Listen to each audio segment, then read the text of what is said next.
guess one more question, basically to Mansfield and Richard. And that is, I think the film talked a lot about kind of the rungs on the ladder. And they said that first there were the whites, and then there was the blacks, and then there was the Latinos.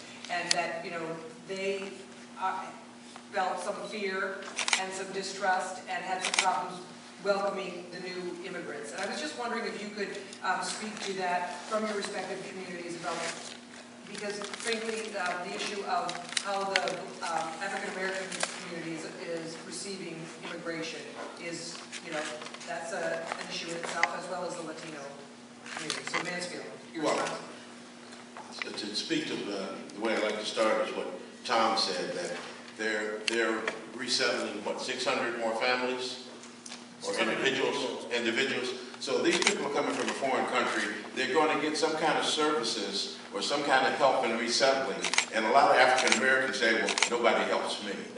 That's the real fear in the African American, I think, as far as the Latino community. We've been here, the door's been shut for us, but you're going to open it for someone else. That's a real legitimate fear, but that plays to a zero-sum game.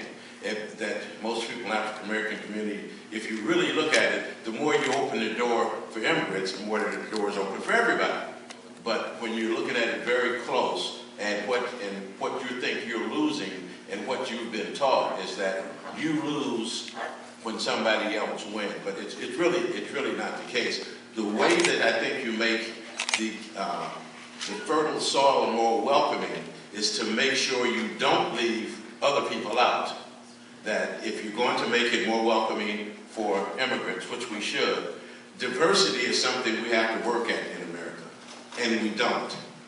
We really don't. I've been trying to get the plain dealer to do a story and look around at the companies. I'm talking about 50, 60, 75, 100-year-old companies in the city of Cleveland that have never hired a minority.